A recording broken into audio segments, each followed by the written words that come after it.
Hello and welcome to this video on scoring the balanced scorecard, part of a series of Best in Show videos on dynamic performance management. My name is Cam Scully and I will be your video guide in this series. Dynamic performance management is a simple and cost-effective approach to getting people and processes to perform where it counts the most.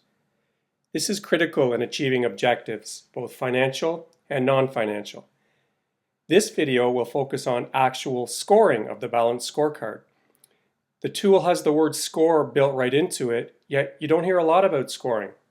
The information gained from the scoring process can yield incredible insights. I strongly believe that the scoring process is critical to performance management and improvement. Ideally, it should be done at least annually, and semi-annually or quarterly is even better.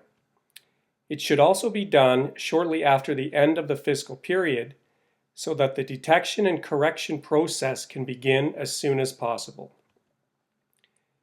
Let's have a look at a simple balanced scorecard so that we can start to get into the mechanics of the scoring process. The summary here provides us with objectives and measures for each perspective. I will walk you through the scoring of this objective right here. Maximize market share in current markets. For each perspective of the balanced scorecard, the scorecard should have detail that resembles the following. We include weights, a target, and a stretch target for each objective. This information communicates how important the objective is and the expectations around what the organization would like to achieve.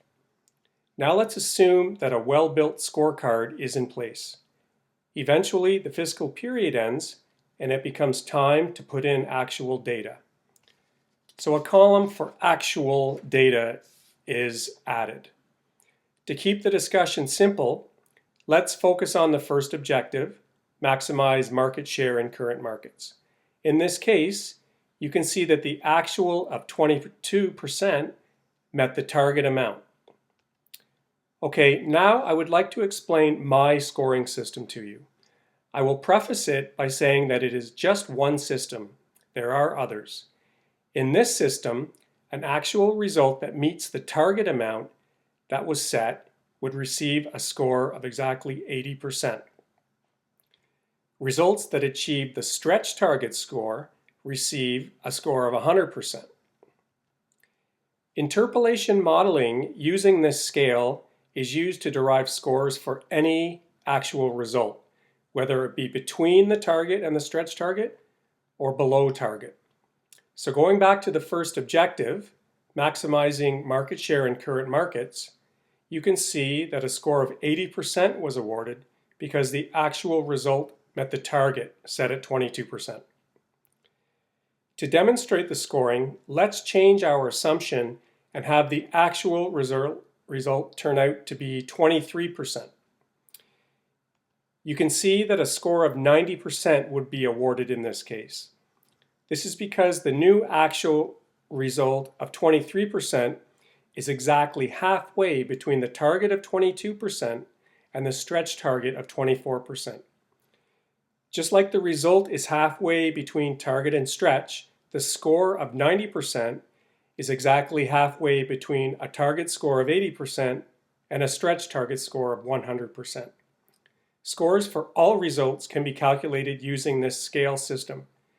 You can see that other results presented provide different scores, which is a good time to talk about colors. Colors are a good way to communicate scores in terms of how results came in compared to expectations. In this model, a green score means well above target.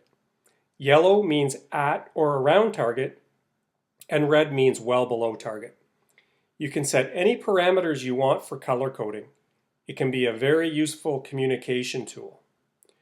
Okay, so now we have scores for each objective. How do we derive a score for the entire perspective? Here is where the weights come in. By multiplying each objective score by the weight for that objective, we get a weighted score, which is then aggregated for the entire perspective, resulting in a perspective score.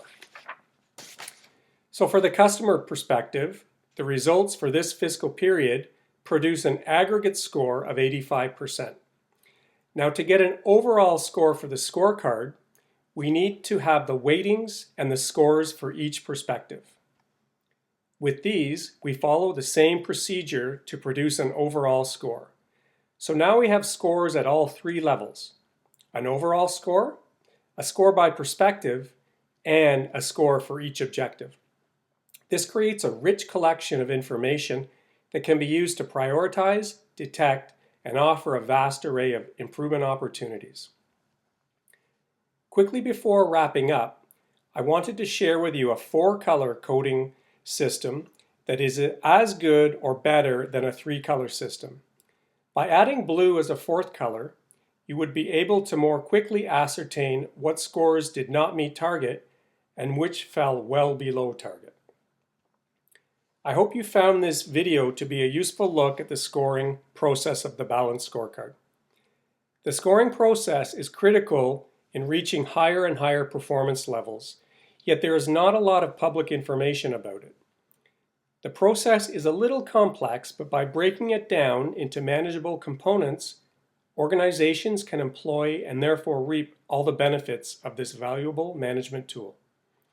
If you would like more information, don't hesitate to email me at cscoley@outlook.com or to call me at 416-209-0704. Thank you for watching, and please look for the other videos that are part of this series. I wish you best success in your quest to improve and better manage performance.